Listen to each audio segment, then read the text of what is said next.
Hello and welcome to Newsmax TV. I'm John Bachman. Joining us right now on the phone is Congressman Randy Hultgren of Illinois. Congressman, thanks for being with us. Hey, great to be with you, John. All right, so it's been an enlightening week about everything we've learned from Obamacare. One of the things, though, that we are hoping to learn in the very near future is actually how many people have signed up for the president's health care law. Tell us what you are hoping to find out and when you're hoping to find out this information, because I know you're a little disappointed with the lack of information up to this point. Well, yeah, as soon as possible. We just have really been pushing to try and get full information, full disclosure on this. We're hearing from constituents every single day, people who are trying to get questions answered and are just running into roadblocks. Very difficult, very frustrating. And here in Illinois, where I represent, we're also trying to get answers from our own insurance director to find out about the number of people who've been canceled, who've received cancellation notices here in Illinois. We know some other states have come out and mentioned where they're at. We're trying to get that same information from the insurance director here in Illinois as well. Haven't gotten that information yet, but joined with all of my Republican colleagues from Illinois to try and push for that information. So our hope is as soon as possible to get this. We do need to act quickly because much supposed implementation is going to be happening very shortly, and yet time after time, day after day, we hear of more trouble, more cancellation notices being sent out, and more uncertainty that my constituents are feeling.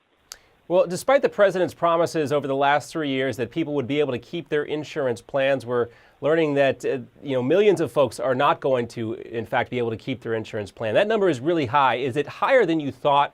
A lot of folks were warning that this was going to happen, but nobody really knew for sure.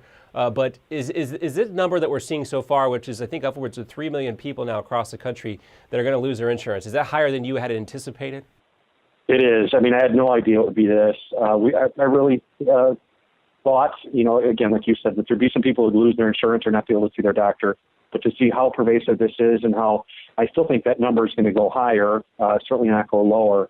And literally millions of people are impacted. Millions of families were promised that if they liked their health care, they could keep it. If they liked their doctor, they would be able to keep their doctor. We're seeing now that obviously is not the case.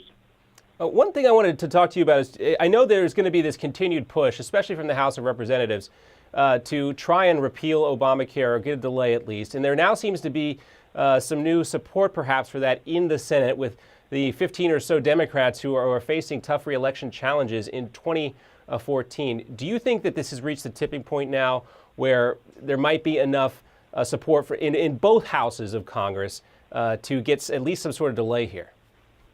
We'll see. I really do hope we've got this bill up a week from today that's going to be talking about that you can keep your health care plan or health care bill. That's, again, the president had made some promises. Those are obviously not true. What we are trying to do is pass legislation in the House that would say, yes, you actually can keep your health care. We're going to change this health care law to make sure that if you like your plan, that plan could be continued to be offered by your insurance company. I think the senators are hearing the same thing we are.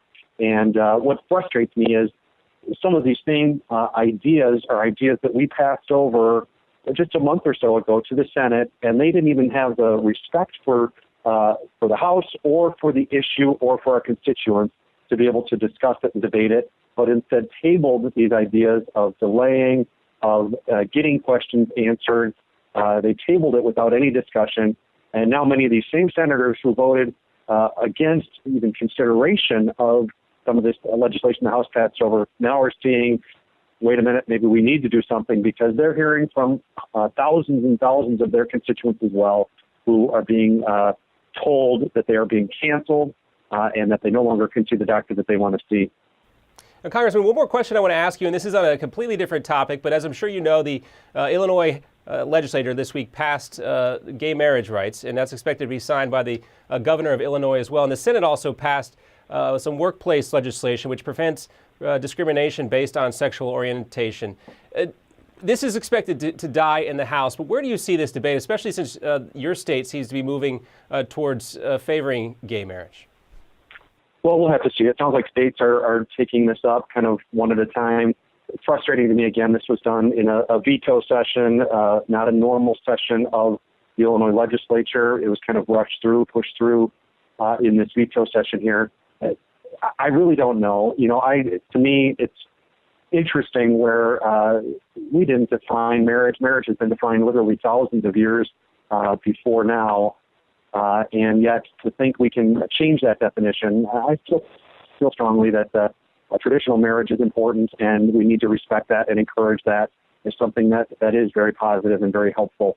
So we'll have to see what goes forward. I think states will be handling these things individually, but I was disappointed in how it was handled here in Illinois, and we'll have to watch and see what happens going forward, certainly out in Washington as well, if there's any further movement on this. And so if this does come for a vote in the House, you would vote no on the Senate bill for the workplace discrimination, anti-discrimination bill? Well, I want to look at it some more. I think there are already laws on the books that cover this, from my understanding. I certainly will take a look at it if it is something that comes before us in the House. I have some problems with the parts that I've heard about, but we'll take a look at the law before I would vote on it. And my expectation, if I had to vote on it today, I would probably vote no, but don't have all the information on it and want to look further into it to completely understand, again, why this is being moved forward and why there aren't laws already that would cover this type of activity. All right, Congressman, thank you so much for your time. You have a great weekend, and we'll talk to you again soon. Sounds good. Good to talk to you. Take care. All right, thanks a lot. Congressman Randy Hultgren of Illinois, and thank you for watching Newsmax TV.